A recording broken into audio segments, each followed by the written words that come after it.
5 ते 10 मिनिटात minimum प्रोडक्ट्समध्ये office ready व्हायचं असेल तर हा व्हिडिओ शेवटपर्यंत पहा।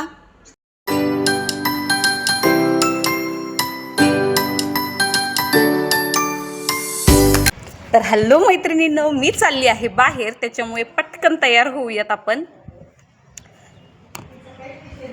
खूप एक्साइटेड आहे मी, तुम्हाला तर माहिती आहे मी किती एक्साइटेड असते सगळ्या गोष्टींसाठी। ॲक्च्युली आज मी काही कामानिमित्त बाहेर जाणार आहे।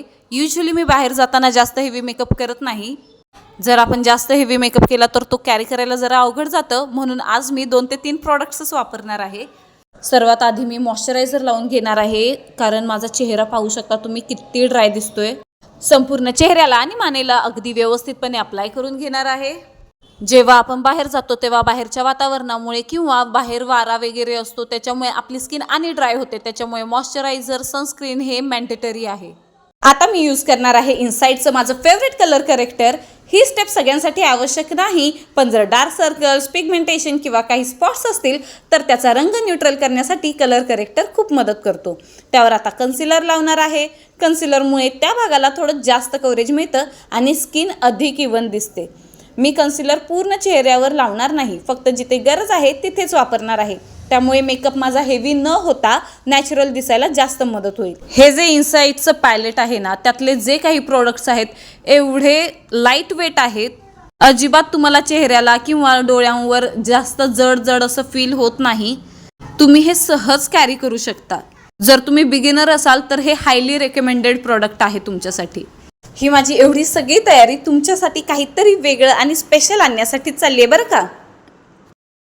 आजच्या लुकसाठी माझ्याकडे 2 ऑप्शन्स आहेत, मिलाओची सीसी क्रीम आणि एव्हरीडे फिनिशचं फाउंडेशन। पण आता मी इथे मिलाओची सीसी क्रीम यूज करणार आहे। याचं कारण म्हणजे चेहरा एकसारखा दिसतो आणि खूप जडही वाटत नाही। रोजच्या वापरासाठी मला हे पुरेसं वाटतं। मी बऱ्यापैकी कमी प्रोडक्ट्स घ्यायचा प्रयत्न करत असते, जर आपण गरजेपेक्षा जास्त ॲप्लिकेशन केलं तर ते नॅचरल लुक देत नाही। आता ही सीसी क्रीम व्यवस्थित ब्लेंड करून घ्यायची आहे। ब्लेंडिंगला जर पुरेसा वेळ दिला ना तर फिनिशिंग खूप छान येते। कितीही गडबड असेल तरी ही स्टेप स्किप करायची नाही।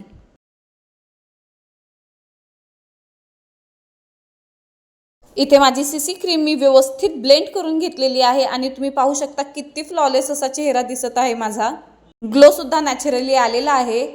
मस्त अशी लिक्विड लिपस्टिक अप्लाय करून घेत आहे मी, मिस बेटीची आहे। पाहिलं किती स्मूथ ॲप्लिकेशन आहे या लिक्विड लिपस्टिकचं।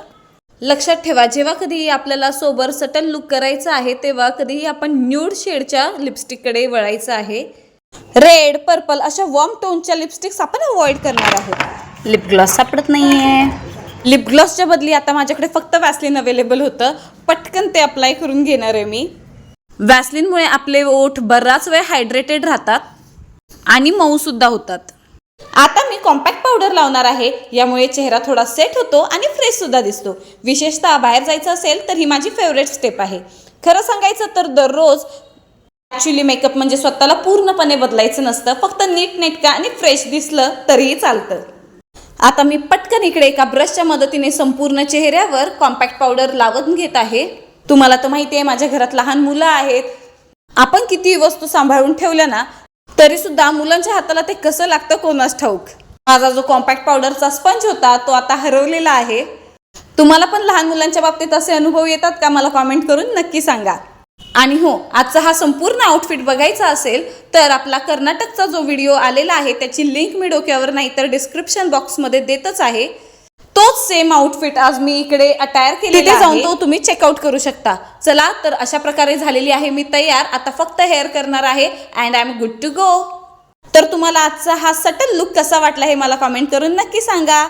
चला तर मग भेटूया अशाच पुढच्या व्हिडिओमध्ये। तोपर्यंत व्हिडिओ जरी आवडला असेल तर लाईक करा, शेअर करा आपल्या मैत्रिणींना आणि हो, सबस्क्राईब करायला अजिबात विसरू नका, कारण ते फ्री आहे आणि तुमचा एक लाईक सुद्धा मला भरपूर मोटिवेशन देत असतो। Bye bye, stay tuned for next video.